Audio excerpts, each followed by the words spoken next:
एक जंगल में एक वृद्ध सांप रहता था। वृद्धावस्था के कारण उसके लिए अपने आहार की व्यवस्था करना कठिन होता जा रहा था। अतः वह बिना परिश्रम के किसी तरह भोजन जुटाने का उपाय सोचा करता था। एक दिन उसे एक उपाय सूझ गया। बिना समय गवाए वह मेंढकों से भरे एक तालाब के किनारे पहुंचा और कुंडली मारकर यूं बैठ गया मानो ध्यान में लीन हो। जब एक मेंढक ने उसे इस तरह देखा तो उसे बहुत आश्चर्य हुआ। उसने उससे पूछा, क्या बात है सांप मामा, आज इस घड़ी आप यहाँ कुंडली मारकर बैठे हो? भोजन की व्यवस्था नहीं करनी क्या?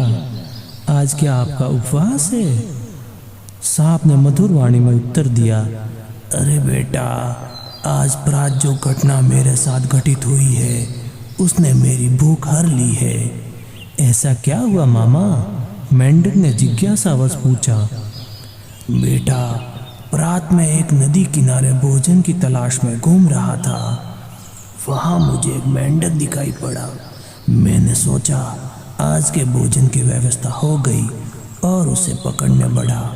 पास ही एक ब्राह्मण और उसका पुत्र ध्यान में लीन थे। जैसे ही मैंने मेंढक पर हमला किया वह उछलकर दूर चला गया और ब्राह्मण का पुत्र मेरे दंश का शिकार बन गया। वह वही तड़प कर मर गया। अपने पुत्र की मृत्यु देख ब्राह्मण क्रोधित हो गया और उसने मुझे मेंढकों का वाहन बनने का श्राप दे दिया। इसलिए मैं तुम लोगों का वाहन बनने आया हूँ। मेंढक ने यह बात अपने राजा जलपाद को बताई। राजा जलपाद ने सभा बुलाकर अपनी प्रजा को यह बात बताई। सबने निर्णय लिया कि वे वृद्ध सांप का श्राप पूर्ण करने में उसकी सहायता करेंगे। इस तरह वे सांप की सवारी का आनंद भी उठा लेंगे। सब मिलकर सांप के पास गए। फन फैलाए सांप को देख सारे मेंढक डर गए, किंतु जलपाद नहीं डरा और जाकर उसके फन पर चढ़ गया। सांप ने कुछ नहीं कहा। इससे अन्य मेंढकों का भी साहस बढ़ गया और वे भी सांप के ऊपर चढ़ने लगे।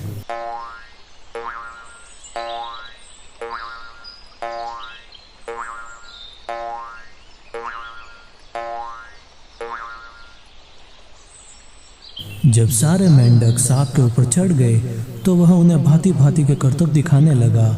उसने उन्हें दिन भर इधर उधर की खूब सैर करवाई, जिससे सभी मेंढकों को बड़ा आनंद आया। अगले दिन वे सब फिर सवारी के लिए सांप के पास आए। सांप ने उन्हें अपने ऊपर चढ़ा तो लिया, किंतु वो चला नहीं। यह देख जलपाद ने पूछा, क्या बात है, आज आप हमें करतब नहीं दिखा रहे, ना ही हमें घुमा रहे हैं? सांप बोला, मैंने कुछ दिनों से खाना नहीं खाया है, इसलिए मुझे चलने में कठिनाई हो रही है।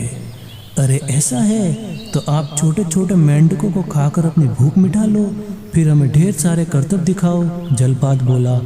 सांप इसी अवसर की ताक में था। वह प्रतिदिन थोड़े थोड़े मेंढक खाने लगा।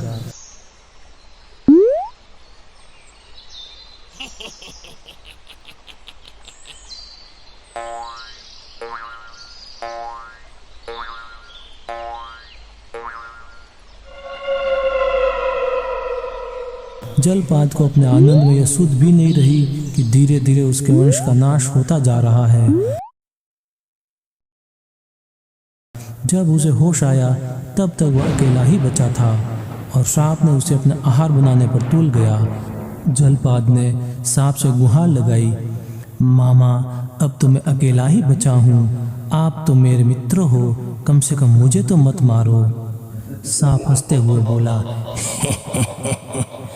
अरे मूर्ख, सांप और मेंढक में कभी मित्रता हुई है? हम तो जन्म जन्म के बैरी हैं। ऐसा बोलकर सांप ने जलपाद को भी खा लिया। इस तरह पूरे मेंढक वंश का नाश हो गया। दोस्तों, अपने क्षणिक सुख के लिए अपने हितैषियों या वंश की हानि नहीं करनी चाहिए। अपने वंश की रक्षा में ही हमारी रक्षा है।